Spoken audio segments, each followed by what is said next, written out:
નમસ્કાર વિદ્યાર્થી મિત્રો, સામાજિક વિષયમાં 15મો પાઠ આર્થિક વિકાસ અંતર્ગત લેક્ચર નંબર 4 માં આજે આપણે ઉત્પાદનના સાધનોનો અભ્યાસ કરવાનો છે। એ પહેલા આપણે લેક્ચર નંબર 3 માં જે મુદ્દાઓનો અભ્યાસ કર્યો એમનું આપણે થોડું રિવિઝન કરી લઈએ તો એમાં આપણે આર્થિક પ્રવૃત્તિ અને બિન આર્થિક પ્રવૃત્તિઓનો અભ્યાસ કર્યો। આર્થિક પ્રવૃત્તિ એટલે આવક મેળવવાના હેતુથી કરવામાં આવતી જે પ્રવૃત્તિઓ છે એને આપણે આર્થિક પ્રવૃત્તિઓ કહેવાય। ત્યાર પછી જેમનો હેતુ આવક મેળવવાનો ન હોય, કોઈ વળતર મેળવવાનો ન હોય એવા હેતુથી કરવામાં આવતી જે પ્રવૃત્તિ છે એને આપણે બિન આર્થિક પ્રવૃત્તિ કહેવાય। ઉદાહરણો પણ જોયા હતા કે ભાઈ માતા પોતાના બાળકનો ઉછેર કરે છે, કોઈ વ્યક્તિ સામાજિક કાર્યો કરે છે તો એને આપણે બિન આર્થિક પ્રવૃત્તિ કહેવાય કે જેમનો હેતુ છે કે આવક મેળવવાનો હોતો નથી, કોઈ નફો મેળવવાનો એનો હેતુ હોતો નથી, કોઈ વળતર મેળવવાનો એનો હેતુ હોતો નથી। ત્યારબાદ આપણે અર્થતંત્રમાં ઉપયોગી એવા પ્રાથમિક ક્ષેત્ર, માધ્યમિક ક્ષેત્ર અને સેવા ક્ષેત્રોના જે મુદ્દાઓ હતા એમનો પણ આપણે વિગતે અભ્યાસ કર્યો હતો। આજે આપણે ઉત્પાદનના જે કંઈ સાધનો છે એ સાધનોનો અભ્યાસ કરવાના છે। તો આપણે એમાં આગળ વધીએ તો કુદરતી સંપત્તિ અને શ્રમની મદદથી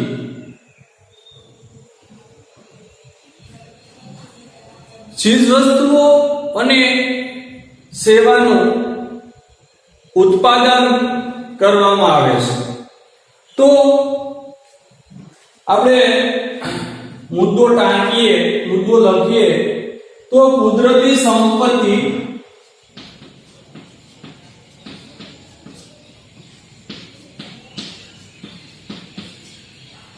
અને શ્રમની મદદથી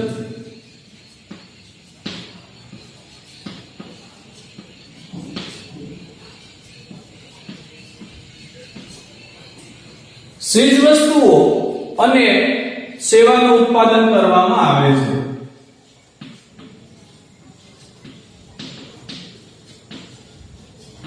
અને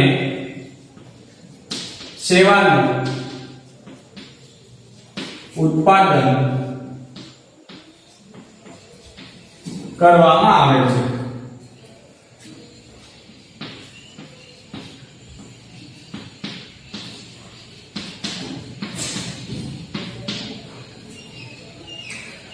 આ જે ઉત્પાદન છે એ ઉત્પાદન કોઈને કોઈ પ્રકારના જે સાધનો છે એ સાધનોની મદદથી કરવામાં આવે છે।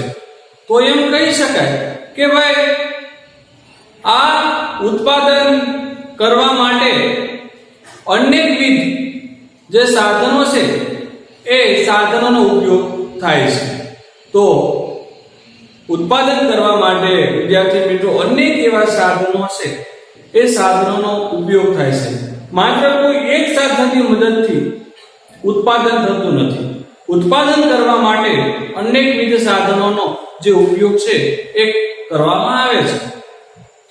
આવા જે સાધનો છે કે જેનો ઉપયોગ આપણે ઉત્પાદન કરવા માટે કરીએ છીએ, તો આવા સાધનોને 4 વિભાગોમાં વહેંચવામાં આવે છે, એટલે કે એમના 4 ભાગો પડે છે। તો એમના કયા 4 ભાગો છે? તો આપણે વાત કરીએ કે ભાઈ પહેલું એટલે જમીનને આપણે ઉત્પાદનનું સાધન કહીશું। ત્યાર પછી બીજું સાધન મૂડી, ત્રીજું સાધન એટલે શ્રમ, અને જે ચોથું સાધન છે એ ચોથું સાધન એટલે નિયોજન, નિયોજક અને નિયોજન.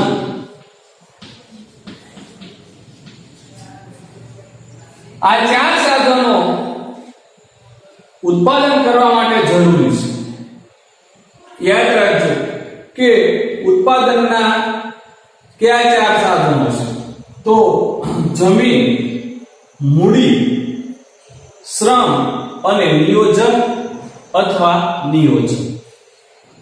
હવે આપણે આ ચાર જે સાધનો છે ઉત્પાદનના, એ પૈકી આપણે જે જમીન છે એનો આપણે વિગતથી આપણે પરિચય મેળવીએ. તો આપણે પહેલા લખીએ જમીન. તો જમીન કોને કહેવાય? તો આપણે સામાન્ય અર્થમાં કહેવું હોય તો સામાન્ય અર્થમાં જમીનને આપણે પૃથ્વીની સપાટીના ઉપલા પડ તરીકે ઓળખીએ છીએ. કેવા? ઉપલા પડ તરીકે.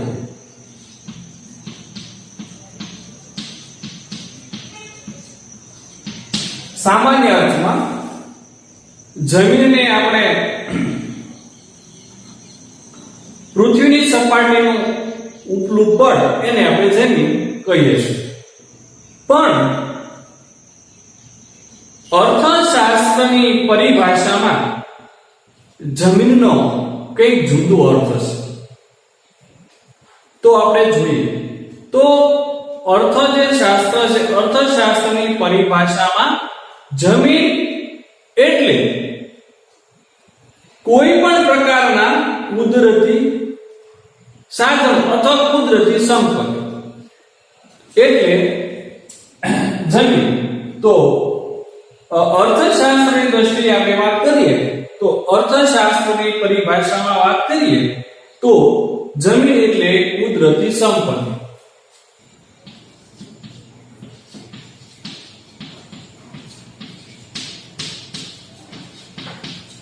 કુદરતી સંપત્તિ પછી એ પૃથ્વીની સપાટી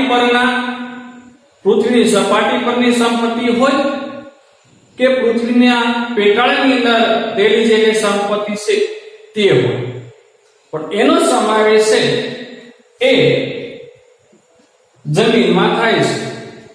હવે આપણે ફરી વખત આપણે વાત કરીએ તો કે ભાઈ સામાન્ય અર્થમાં જમીનને આપણે ઉપલી પૃથ્વીની સપાટીના ઉપલા પડને જમીન તરીકે ઓળખીએ છીએ. પરંતુ અર્થશાસ્ત્રની પરિભાષામાં જમીન એટલે કોઈ પણ પ્રકારની કુદરતી સંપત્તિ. જેવી કે આપણે વાત કરીએ એ પછી પૃથ્વીની સપાટી પર આવેલા જંગલો હોય, પર્વતો હોય કે નદીઓ હોય, કે પછી પૃથ્વીના પેટાળમાં રહેલા જે ખનિજો હોય કે પછી કોઈ પણ ધાતુ, એને આપણે જમીન કહી શકાય. તો એનો જે સમાવેશ એનો સમાવેશ જમીનમાં થાય છે.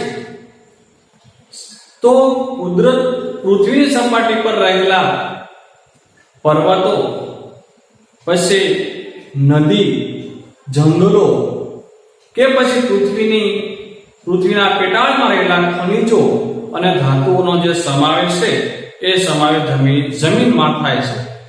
આમ જમીન એક એવું સંસાધન છે, એક કુદરતી સંસાધન છે એમ કહી શકાય. કુદરતી સાધન છે એમ આપણે કહી શકાય. પણ કુદરતી સાધન અથવા સંસાધન છે એમ કહી શકાય. કુદરતી સંસાધન છે એ માનવ સર્જિત નથી. જમીનનું નિર્માણ છે એ કોઈ માનવીય કરેલું નથી અને માનવી દ્વારા એને બનાવવામાં આવતી નથી. તો એ કુદરતી સંસાધન છે, એ કુદરતી રીતે એનું નિર્માણ થાય છે. જમીનનું નિર્માણ કેવી રીતે થાય એમનો અભ્યાસ આપણે પાઠ નંબર આપણો 8 એમ આપણે કરી રહ્યા છીએ. તો જમીન એ કેવું સંસાધન છે? કુદરતી સંસાધન છે. હવે આપણે ત્યાર પછી બીજું એક ઉત્પાદનનું સાધન એટલે મૂડી. હવે જોઈએ આપણે મૂડી વિશે વિસ્તૃત માહિતી મેળવીએ. તો આને પણ આપણે સામાન્ય અર્થમાં મૂડી એટલે શું આપણી દ્રષ્ટિએ આપણે વાત કરીએ તો આપણે મૂડી કોને કહે? આપણે મૂડી એટલે પૈસા, કાવડિયા એને આપણે મૂડી કહીએ. પણ અર્થશાસ્ત્રની પરિભાષામાં જો આપણે મૂડી શબ્દનો અર્થ સમજીએ તો કંઈક જુદા પ્રકારનો છે. તો અર્થશાસ્ત્ર ની પરિભાષામાં મૂડી એટલે શું? તો આપણે જોઈએ કે ભાઈ ઉત્પાદનની જે પ્રક્રિયા છે એ ઉત્પાદનની પ્રક્રિયામાં ઉપયોગમાં લેવામાં આવતા જે કાંઈ સાધનો છે, માનવ સર્જિત જે સાધનો છે એને આપણે કહેવાય મૂડી. તો ફરી વખત આપણે વાત કરીએ કે ભાઈ મૂડી એટલે શું? અહીંયા મૂડી એટલે કોઈ પૈસાના અર્થમાં લેવાનો નથી એમનો અર્થ, બરાબર છે? તો અહીંયા મૂડીનો અર્થ અર્થશાસ્ત્રની પરિભાષામાં આપણે સમજવાનો છે. તો ઉત્પાદનની પ્રક્રિયામાં ઉપયોગમાં લેવામાં આવતા જે માનવ સર્જિત જે કંઈ સાધનો છે એ સાધનોને મૂડી કહેવાય છે. યાદ રાખજો. ઉત્પાદનની જે પ્રક્રિયા છે, ઉત્પાદન કરવા માટે જે સાધનોનો આપણે ઉપયોગ કરીએ છીએ, પણ કેવા સાધનો? તો કે માનવ સર્જિત સાધનો. તો આવા માનવ સર્જિત જે સાધનો છે એને આપણે કહેવાય મૂડી. તો ઉત્પાદનની પ્રક્રિયામાં ઉપયોગમાં લેવામાં આવતા એવા માનવ સર્જિત એવા સંસાધનો ક્યાં છે? એવા સાધનો ક્યાં છે? તો કે ભાઈ કોઈ પણ પ્રકારનું આપણે ઉત્પાદન કરવું હોય તો એમાં આપણે યંત્રો જે છે એ યંત્રોનો આપણે ઉપયોગ કરતા હશું. ત્યાર પછી ઓજારો છે, ઓજારોનો પણ આપણે ઉપયોગ કરીએ છીએ. ત્યાર પછી આપણે વાત કરીએ તો મકાન છે, મકાનનો પણ આપણે ઉપયોગ કરીએ છીએ. તો આ બધાને આપણે મૂડી કહીશું. અને મૂડી જે છે મૂડી વગર આ બધા જે સાધનો છે એ સાધનો વગર મિત્રો આર્થિક વિકાસ થવો અઘરો છે. તો ફરી વખત આપણે મૂડી વિશે વાત કરીએ તો ચર્ચા કરીએ તો ઉત્પાદનની પ્રક્રિયામાં ઉપયોગમાં લેવામાં આવતા માનવ સર્જિત સાધનોને આપણે મૂડી કહેવાય, મૂડી તરીકે ઓળખીએ છીએ. જેમાં યંત્રો, ઓજારો અને જે મકાનો છે એ મકાનોનો સમાવેશ થાય છે. હવે આપણે ઉત્પાદનનું એક ત્યાર પછીનું ત્રીજું સાધન એટલે શ્રમ નું આપણે વાત કરીએ. ત્યાર પછી શ્રમ એટલે આપણે આપણી ભાષામાં સામાન્ય અર્થમાં કેવું હોય તો શ્રમ એટલે કોઈ કાર્ય અથવા વિજ્ઞાનિક ભાષામાં આપણે કેવું હોય શ્રમ કોને કહેવાય? તો કોઈ પણ કાર્ય કરવા માટે લગાડવામાં આવતું બળ જેને આપણે શ્રમ કહેવાય. કે ભાઈ કોઈ એક વસ્તુને ઉચકીને બીજી જગ્યાએ આપણે લઈ લઈએ તો એને આપણે શ્રમ કહેવાય.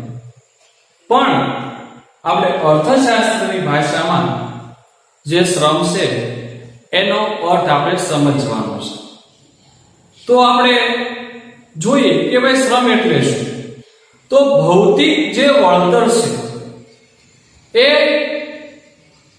વળતરની અપેક્ષાએ કરવામાં આવતા શારીરિક કે જે માનસિક કાર્યો છે એને આપણે શ્રમ કહેવાય છે. બરાબર? તો શ્રમ એ ઉત્પાદનનું એક સજીવ સાધન છે એમ પણ કહી શકાય. તો ફરી વખત આપણે વાત કરીએ તો શ્રમ એટલે શું? તો ભૌતિક વળતર અહીંયા લખું છું કે શ્રમ એટલે એની કોઈ વ્યાખ્યા નથી લખવાની, પણ આપણે એમ લખી શકાય કે ભાઈ જે ભૌતિક વળતર ની ભૌતિક જે વળતર છે એ ભૌતિક વળતરની અપેક્ષાએ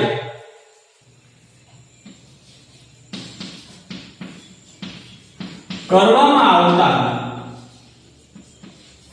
આવતો લખીએ કે ભાઈ ભૌતિક વળતરની અપેક્ષાએ કરવામાં આવતું શારીરિક કે માનસિક કાર્ય કરવામાં આવતું શું કે ભાઈ આપણે ભૌતિક વળતરની અપેક્ષાએ કરવામાં આવતા શારીરિક કે માનસિક કાર્યોને શ્રમ તરીકે ઓળખવામાં આવે છે, એટલે કે શ્રમ કહેવામાં આવે છે. જો એ વાત કરીશું કે ભાઈ ભૌતિક વળતર એટલે કોઈ આપણે વળતર મેળવવાના હેતુથી કોઈ શારીરિક કે આપણે માનસિક કાર્ય કરતા હોઈએ તો એને આપણે કહી શકાય શ્રમ. તો શ્રમ એ ઉત્પાદનનું કેવું સાધન છે? સજીવ સાધન. એને આપણે સજીવ સાધન. આપણે ઉદાહરણો જોઈએ કે ભાઈ ખેત મજૂર છે. કોણ? તો કે ભાઈ ખેત મજૂર. પછી કામદાર,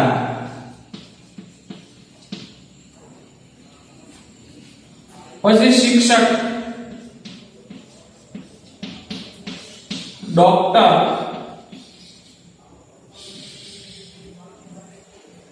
એમ ત્યાર પછી કારીગર વગેરેનો સમાવેશ આ શ્રમની અંદર થાય. શા માટે? કે ભાઈ તમે જોવો છો ભાઈ ખેત મજૂર છે એ પણ ભૌતિક વળતરની અપેક્ષા માટે અપેક્ષાએ એ કાર્ય કરે છે. તો અહીંયા ખેત મજૂર કામદાર છે અને કારીગર છે એ શારીરિક શ્રમ કરે છે. કેવો શ્રમ કરે છે? શારીરિક. જ્યારે શિક્ષક અને જે ડોક્ટર છે એ કયો શ્રમ કરે છે?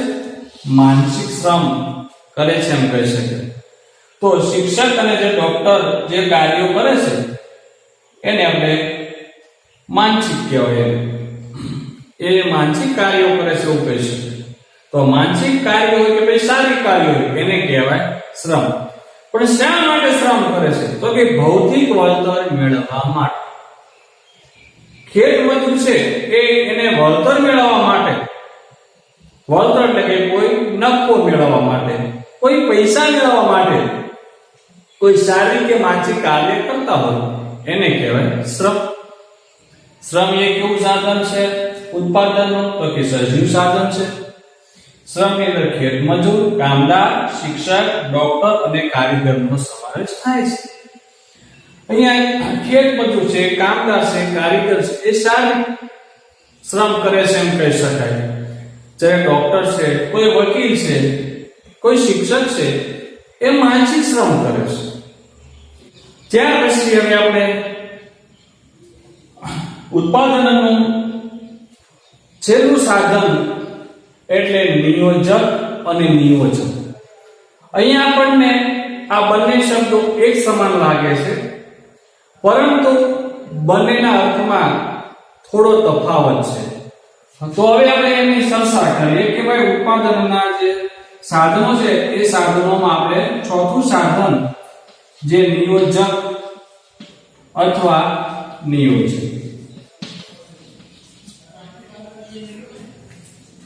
ઉત્પાદનની પ્રક્રિયામાં જમીન, મૂડી અને શ્રમ જેવા સાધનોને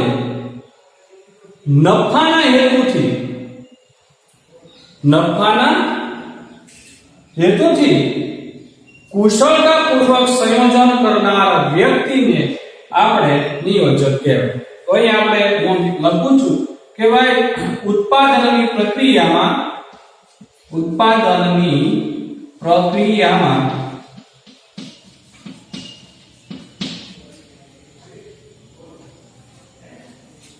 જમીન, મૂડી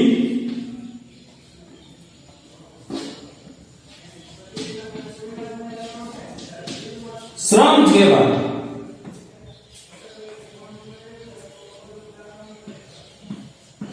સાધનોને નફાના હેતુથી, શા માટે ભાઈ? તો કે નફાના હેતુથી કુશળતાપૂર્વક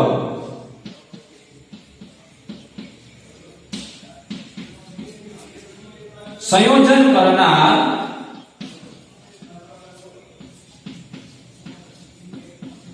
વ્યક્તિને શું કહેવાય? શું કહેશું આપણે? નિયોજક કહેશું.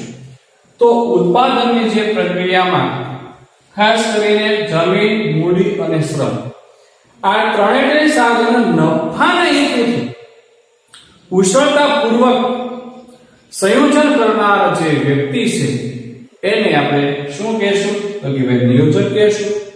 હવે આપણે નિયોજનની વાત કરીએ તો આ ત્રણેય સાધનો, કયા ત્રણેય સાધનો? તો કે જમીન, મૂડી અને શ્રમ. આ ત્રણેય સાધનોને યોજનાપૂર્વક ઉત્પાદનમાં જોડવાની કામગીરીને આપણે શું કહેશું? નિયોજન કહેશું. તો આપણે લખીએ કે ભાઈ આ ત્રણેય જે સાધનો છે એ સાધનોને યોજનાપૂર્વક ઉત્પાદનમાં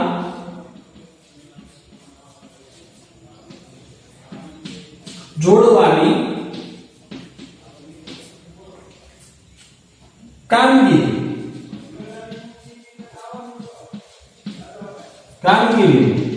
જેને આપણે કહેવાય નિયોજન કહેવાય. શું કહેવાય? નિયોજન. તો આ જે ત્રણેય સાધનો છે જમીન, મૂડી અને શ્રમ, તેને યોજનાપૂર્વક ઉત્પાદનમાં જોડવાની જે કામગીરી છે એ કામગીરીને આપણે નિયોજન કહી શકાય. તો મિત્રો આજે આપણે લેક્ચર નંબર 4 માં ઉત્પાદનના જે કઈ 4 સાધનો છે એ સાધનોનો આપણે અભ્યાસ કર્યો. ફરી વખત નવા તાસમાં, નવા લેક્ચરમાં ફરી વખત મળશું. ત્યારે અન્ય મુદ્દા સાથે, કોઈ નવા મુદ્દા સાથે આપણે આગળ વધીશું. ત્યાં સુધી મારો જે વિડિયો છે એ જોતા રહો. અસ્તુ. જય હિન્દ, જય ભારત.